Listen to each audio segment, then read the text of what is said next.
Nintendo have some shocking news because they are defending the prices of the Switch 2, saying that tariffs were not a factor when they came up with the original pricing. But now pre-orders have been pushed back with no new date confirmed, and pre-orders were originally due to start on April the 9th, which as I record this video is tomorrow. Nintendo say that the $150 bump on the price is due to the console's technical advancement, with Nvidia even claiming that the Switch 2 will provide 10 times the graphical power of its original predecessor. And they're also defending game prices, saying that the reason that games are costing $70 or $80 is because they're offering a unique experience. Hey y'all, welcome back, or if you're new here, welcome. My name is Lumi, and today we're going to be looking at some of the controversy surrounding the Nintendo Switch 2. Now, this is probably one of the most highly anticipated gaming consoles to come out in a long time, and what an unfortunate time for Nintendo because Japan was one of the countries to get hit with major sweeping tariffs. I've heard the Nintendo Switch 2 is going to be more expensive than the first one, which is understandable considering the new and improved hardware it has to offer, but now rumors are going around that the price will increase substantially due to these tariffs. But before we take a closer look, I hope you stick around until the end of this video because we'll be taking a deep dive into all the Switch 2 controversy. And as always, if you find yourself enjoying my content, please consider subscribing. It would really mean a lot to me. So we are getting some bad news in for gamers. Nintendo announcing this morning that it is delaying the pre-orders of the Nintendo Switch 2 in the United States due to Donald Trump's tariffs.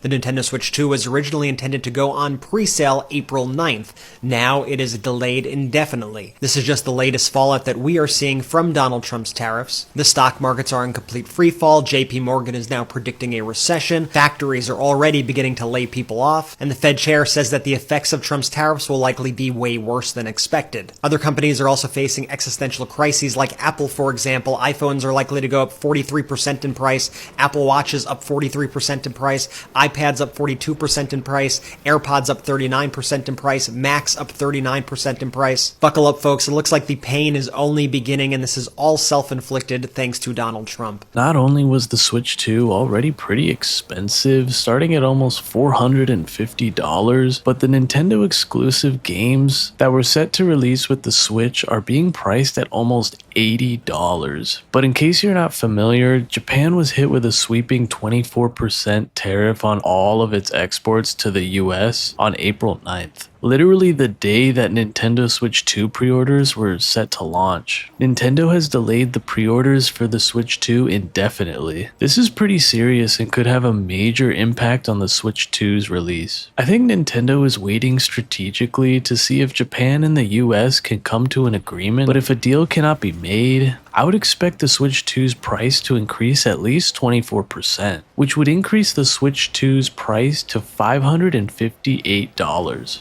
I could see this going one of two ways. Either people stop buying stuff and the companies put pressure on the Trump administration to remove the tariffs, or people continue to buy things at these ridiculous prices and the dollar loses value because of hyperinflation. It's pretty crazy to think about how aggressive the United States has become in only the first 100 days with Trump in office. Like, this isn't the first time he's done this with tariffs, but it is the first time we've seen them implemented to this extreme degree. It's making a lot of people very upset. I think ordinary people who just want to get by are really feeling the pressure. Like, it makes me think of that quote that goes somewhere along the lines of, "You may not have an interest in politics, but politics is interested in you." I would say in some late breaking news, there are a lot of Switch games that are not compatible with the Switch 2.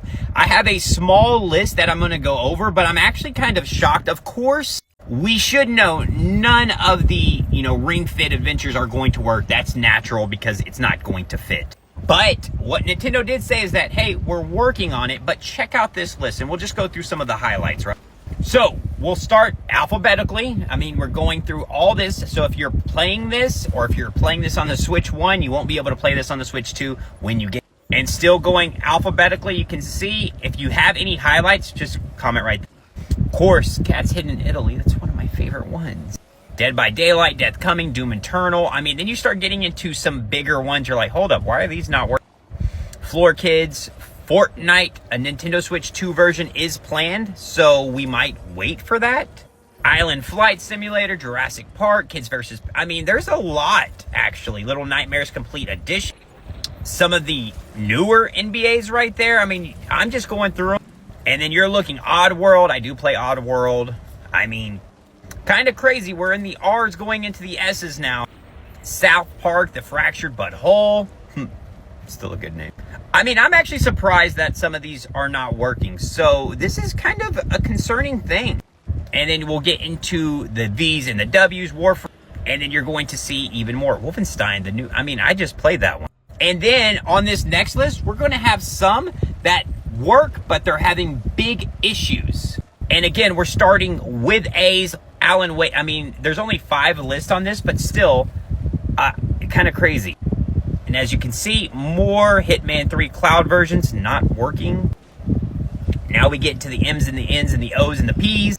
And then finally rounding it off. I mean, kind of crazy that some of these are not backwards compatible. Are there any games you're like, oh, shoot, that sucks? But remember, Nintendo Switch did say they're working on it, but it's kind of concerning.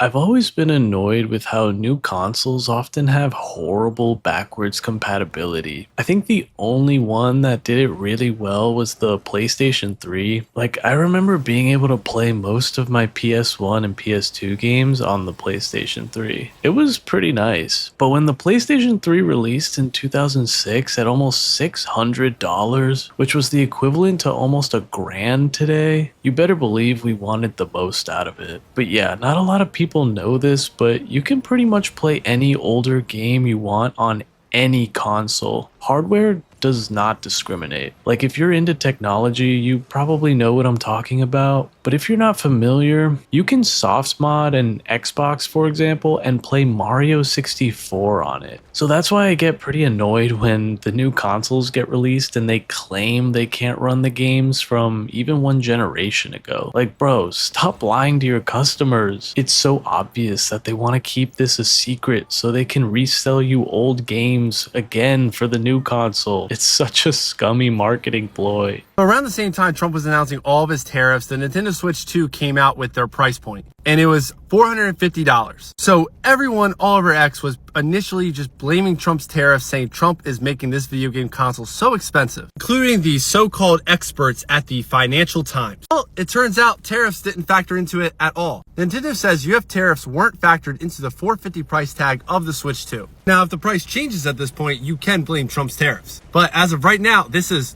all Nintendo, the $450 price tag, the $80 video games, and you can guarantee Sony and Microsoft will follow suit with the $80 games when they come out their new consoles. This will be the new norm. But you know how you can work on fixing that? You know how you can fight it instead of blaming Trump's tariffs? Just don't buy the console and the video games. Now, I get it. I love video games too, just as much as the next person. But they're not a necessity in your life. Like, the regular Switch works just fine. And most of these games coming out will also be for the regular Switch. Like, you can't complain about this price point and then still buy it, because Nintendo's going to see you're still willing to pay that, and then they're going to increase it more on the next console. So if you want the price to go down, do not buy it immediately.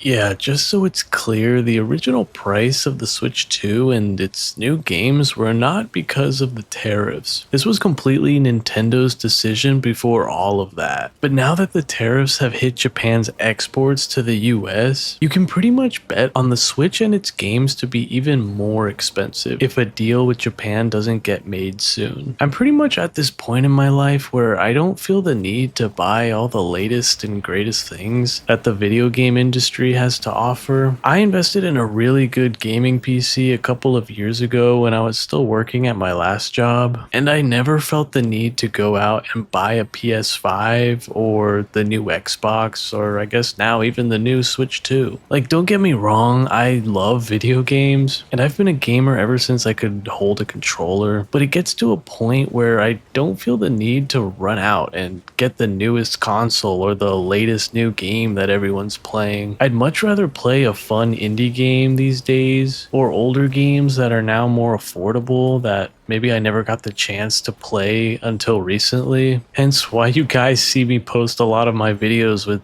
Death Stranding in the background. Great game, by the way. But yeah, I pretty much have zero interest in AAA gaming these days. Most of the time, the IPs feel very soulless or boring. I think the only time I'll play something like it is if my friends want me to play it with them, or maybe it's a sequel to something I'm already completely sold on. But yeah, that's pretty much where I stand with the current video game industry. Anyways, I think I'm gonna wrap this one up here. I hope you enjoyed. I hope you got something out of it. If you did, please drop me a like down below. Dislike it if you dislike it. Let me know in the comments what you think. Are you upset at Nintendo over the Switch 2? How do you feel about the current state of the video game industry? I'd love to hear your thoughts and comments down below. And as always, if you enjoy this sort of content, please hit that subscribe button. It would really help me and the channel go a long way. But anyways, guys, I will catch you in the next one. Later.